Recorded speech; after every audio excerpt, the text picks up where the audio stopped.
All right, folks, borderline personality disorder is a serious mental disorder marked by a pattern of ongoing instability in moods, behavior, self-image, and functioning, I'm told. So join us this morning to discuss this more is clinical psychologist Arnella Myers. Good morning. Hi, Arnella. Welcome to Smile Jamaica. Thank you. What is BPD? I just say everything, but tell me exactly what that means, what I just said. So BPD, or borderline personality disorder, is one type of personality disorder that, as you rightly said, is characterized by pervasive mood instability as well as a pattern of very unstable relationships with others. Persons with personality disorders similar to borderline personality, they generally, their patterns of thought, their patterns of behavior is very dissimilar from other persons. So this usually causes lots of challenges in their daily life. And unfortunately, unlike other mental disorders, personality disorders tend to be a lot harder to deal with because it tends to be a serious part of who you are as a person. It is a mental disorder. It is a mental disorder, one type of mental disorder. And sometimes when you hear that, people say, oh, I'm on there. Right, but the truth of the matter is because of different reasons, many persons may suffer from one type of mental disorder or another. Personality disorders is just one type, and borderline personality in particular is another type. And so we give it the name, and it's not a death sentence. It's simply a way for us to characterize it and help us to treat. And just before there, borderline means we're not there yet. Is that what borderline means or no? Not precisely. And the term borderline is actually misleading. So previously they called it borderline because as far as the experts were concerned, it's between neurotic and psychotic. But the acceptable term now, or the new term for it, is emotionally unstable personality disorder. So there's no borderline business. So there's no borderline. You're there. Usually. Okay. The challenge, Arnella, is identifying that it's a problem, because I'm looking at some of the symptoms that have been listed, and it rests a lot on the individual recognizing that these are the challenges that I have. How do we get there? How do you, as an individual, recognize that these are issues that need help? So for borderline personality disorder in particular, there are a number of symptoms, and usually to be diagnosed, and diagnosis is usually a process with a professional, a mental health professional, and you usually are diagnosed if you have 5 of any of the following symptoms. You either have a pattern of very unstable relationships. Let me try, because we want to put something up on the screen, so let me see if I could go through them in order that we have it here.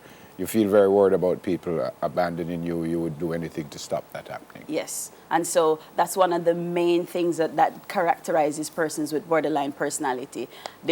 If you and I have an appointment and you're 5 minutes late, I become very neurotic about, why is he late? He should have been here. Doesn't he think I'm worth showing up on time for? If something comes up and it's unavoidable and you have to skip an appointment, that for them throws them for a loop completely. So their ability to be flexible as it relates to relationships or what is expected in relationships isn't the norm. But what is necessarily wrong if me and you supposed to meet 7 o'clock and I am there and you come late and I get annoyed with that? What is necessary? So getting annoyed is one thing, but the level of emotionality, yes, okay, that a person. So it's not just that I'm annoyed, I'm crying, I'm hysterical, okay, and I cannot see beyond the fact that right now in this instant you were late, and it's what they think. So it means I'm not worth you showing up, and that kind of a thing. So, and the me not worth it is another aspect, because they have a very unstable sense of self, and so their personality will change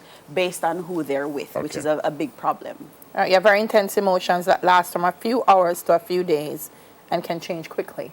And this is very different from other mood disorders, for example, because mood disorders are usually a specific pattern of emotions and feelings over a length of time. However, for somebody with borderline personality disorder, this morning I'm excited and confident and I'm gorgeous, and by mid-afternoon nobody can talk to me because I'm so sad. And so the switch between moods is very swift and generally not as long-lasting, but it happens very frequently. You said already that you don't have a sense of who you are, and it can change depending on who you're with. Yes. You went through that one already, so what's the next one, Dales? You find it very hard to make and keep stable relationships? Because of how they see, they have a very black and white view of relationships. So it's supposed to be a great, perfect relationship, and any little thing that convinces them otherwise, and we know people, nobody's perfect, then that's the end of it for them, and they make attachments very quickly and are very desperate to maintain those attachments.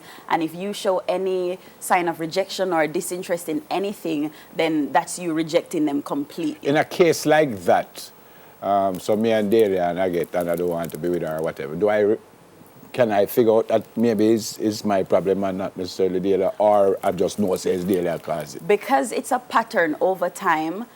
So if it happens in one of your relationships, you can probably go, yeah, Adelia. If it happens in every relationship you've ever It's probably attempted, me. then you are the common denominator. Yeah, but because of my state or whatever the word is, do I figure that out or no? For some people, they rarely do, and this is a characteristic of personality disorders generally. For them, because it's who they are, they're unlikely to recognize it until it causes adverse challenges within their life and start to affect. So when other people start saying to you, it's a little bit strange how you meet everybody, and as soon as you meet them, you're everybody's best friend. But they may not necessarily see a problem with it, particularly if it doesn't start affecting other areas of their lives. Okay. You act impulsively and you do things that could harm you. So because you're upset, you just kind of do whatever is in your head. And this self-harming can range from binge eating, drug abuse, alcohol abuse, promiscuity, and that kind of thing. And it's simply because of the emotional state that you're in at the moment. You have suicidal thoughts. That's serious, though. That's this deep. is very serious. This is one of another very major distinguishing factor between borderline personality disorder. They do have a higher level of self-harm than generally any other mental disorders. And the truth of the matter is, most persons who are diagnosed with borderline personality, they engage in cutting themselves, burning themselves, and of course the attempted suicides. And research shows that the most cases of completed suicide does tend to occur in persons with borderline personality. How do you treat all of this? So treatment ranges from few things, mostly talk therapy, and there is dialectical behavioral therapy, which is a specific type of therapy that was designed particularly to deal with persons with borderline personality.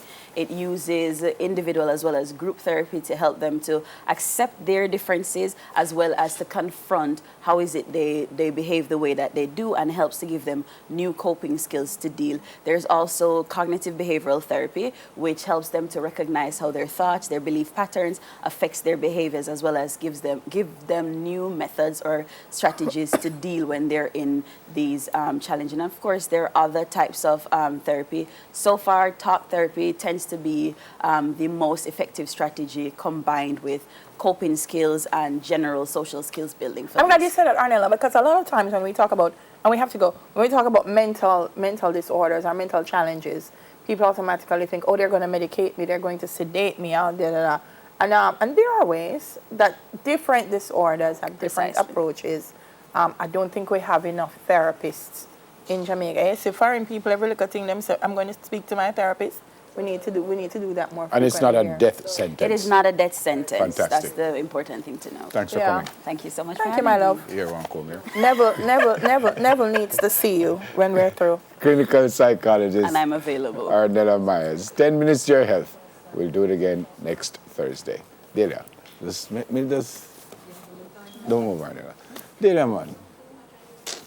You know, so me and Arnella have a workout. Are they seeing this on screen? Because I don't think they should be hearing that he wants to touch your boobers. Who says so? That's exactly what you asked. Arnella, I love you.